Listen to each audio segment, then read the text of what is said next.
नमस्कार दोस्तों, स्वागत है आपका अपने YouTube चैनल श्री शिव ज्योतिष केंद्र में। आज हम एस्ट्रोलॉजी की एक बहुत ही महत्वपूर्ण और बहुत ही ज़्यादा कुंडलियों में देखे जाने वाले दोष के बारे में चर्चा करेंगे, जो कि दोष जो बनता है राहु और चंद्र की युति से। मतलब कि एक ही भाव में, आपकी जन्म कुंडली में एक ही भाव में राहु और चंद्र, जिसे हम मून कहते हैं इंग्लिश में, चंद्रमा, वह अगर एक साथ बैठा हो तो जन्म कुंडली में ग्रहण दोष बनता है। चंद्र ग्रहण दोष भी जिसे कहते हैं, राहु मून कंजक्शन। तो इसके हमारे ऊपर क्या इफेक्ट्स पड़ेंगे, यह मैं आपको इस वीडियो में बताऊंगा। इसके हमें क्या उपाय करने हैं, यह मैं आपको इस वीडियो में बताऊंगा।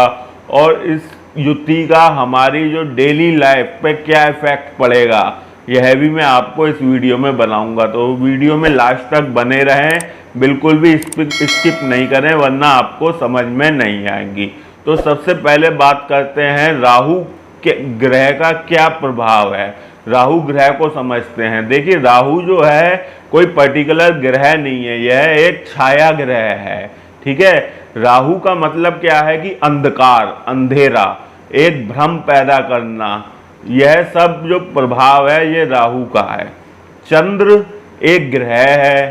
चंद्र एक उजीते रोशनी का कारक है। जैसे सूर्य रोशनी देता है, ऐसे ही चंद्र रोशनी देता है। चंद्र एक सौम्य ग्रह है। ठीक है, और चंद्र को जो बताया गया है वह हमारे मन का कारक बताया गया है। जो हमारी थिंकिंग है, हमारी सोच है, हमारी मेंटलिटी है, जो हमारा मन है, वह सब का कारक जो है चंद्र को बताया गया है। तो जब राहु और चंद्र की युति होती है, मतलब ये मान के चलिए एक अंधेरा और उजीता प्रकाश का अगर कॉम्बिनेशन हो रहा है तो वो काफ़ी फ्लक्चुएटेड होता है। हमारा अगर चंद्र और राहु की युति हो रही है तो हमारा मन जो होता है वह बहुत ही ज़्यादा विचलित होता है। इसका प्रभाव हमें चंद्र की स्थिति देख के भी मान सकते हैं। जिन लोगों की कुंडली में यह युति होती है वह ये देखा जाता है कि जब पूर्णमासी या अमावस्या आती है तो उससे 2-4 दिन पहले या 2-4 दिन बाद उन लोगों में मूड स्वेलिंग, जैसे चिड़चिड़ापन होना या मूड अपसेट रहना या स्ट्रेस फ्रस्ट्रेशन ज़्यादा रहना, इस टाइप की दिक्कत जो है सबसे ज़्यादा देखी जाती है पूर्णमासी के लगभग या अमावस्या के लगभग।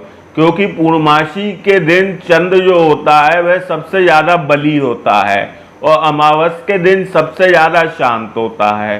तो इस प्रकार के चंद्र का प्रभाव देखा जाता है।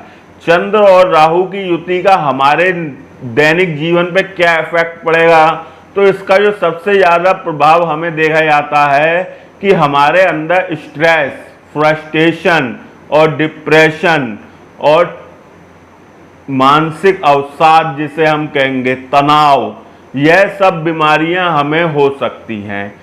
मन का संबंध सीधा पेट से होता है। अगर हमको स्ट्रेस, फ्रस्ट्रेशन, डिप्रेशन, इस टाइप की टेंशन्स ज़्यादा लेना, इस टाइप की अगर दिक्कत होगी तो इसका सीधा इफेक्ट पड़ेगा हमारे पेट पे, जिसे हम स्टोमच कहते हैं। हमारी पाचन तंत्र कमज़ोर हो जाएगा, हमारा डाइजेशन कमज़ोर हो जाएगा, इस टाइप का इशू देखने को मिलेगा। तो इस युति का जो इफेक्ट पड़ता है वह सीधा इन्हीं चीज़ों पर पड़ता है। अब बात करते हैं कि इसके उपाय क्या होने चाहिए। तो देखिए, चंद्र और राहु की युति का जो सबसे अच्छा उपाय बताया गया है वह ये बताया गया कि आप चंद्र को बल दें। बल देने का मतलब यह है कि चंद्र का आप रत्न पहने, जो कि मोती है। ठीक है, मोती पहनने से ही इस चीज़ का उपाय जो है सर्वोत्तम बताया गया है। अच्छा, लेकिन कुछ कंडीशंस ऐसी होती हैं जन्म कुंडली में जिसमें हम मोती धारण नहीं कर सकते हैं। क्या कंडीशन होती हैं यह मैं आपको बताता हूं। आपके सामने एक ये उदाहरण के लिए हमने कुंडली हाईलाइट की है। ठीक है, इस कुंडली में आप ये देखिए, छठे, 8वें और 12वें भाव, 6th हाउस, 8th हाउस और 12th हाउस में अगर यह युति हो रही है, छठे, 8वें, 12वें भाव में राहु और चंद्र की अगर युति हो रही है तो हम चंद्र को बल नहीं दे सकते हैं। चंद्र का रत्न जो मोती है वह हम नहीं धारण कर सकते हैं।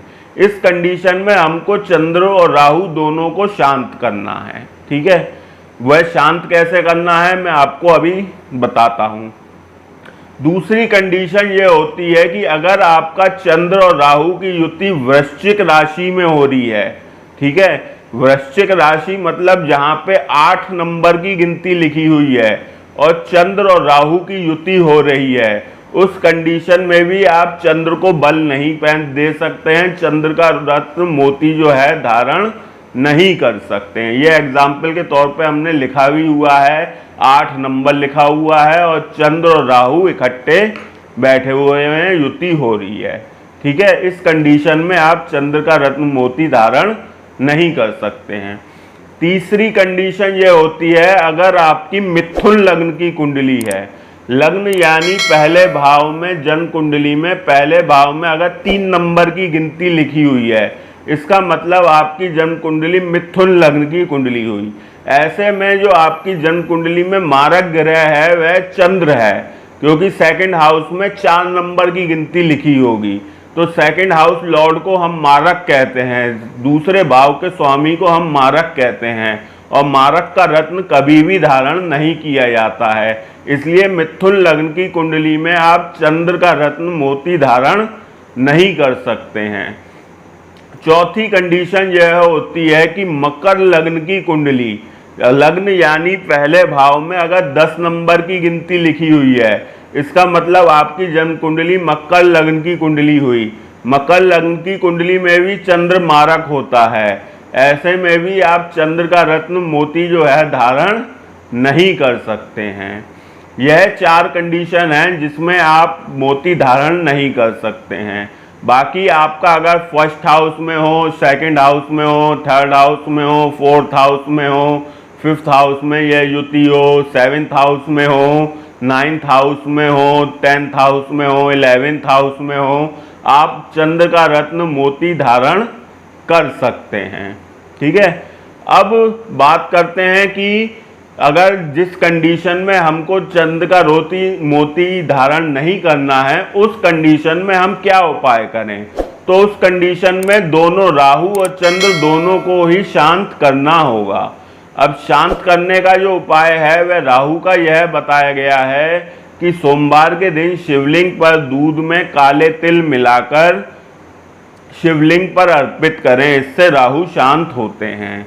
दूसरा उपाय यह बताया गया है कि आप ब्लू कलर के, नीले रंग के वस्त्र धारण नहीं करें, इससे भी राहु शांत होते हैं। तीसरा उपाय यह बताया गया है कि आप अपने पैरों में जो फुटवियर, जो चप्पल पहने वह ब्लू कलर की पहने, इससे भी राहु शांत होते हैं।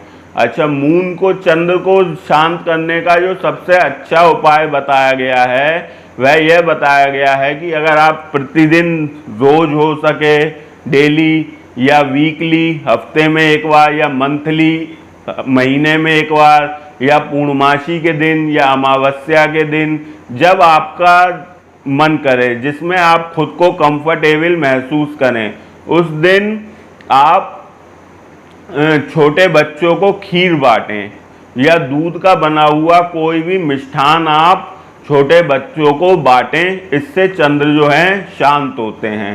पानी का व्यर्थ नहीं बहाएं, पानी की जितना हो सके उतना पानी की बचत करें। इसके अलावा अपनी माता की सेवा करें। इस प्रकार से जो उपाय बताए गए हैं वह चंद्र के बताए गए हैं।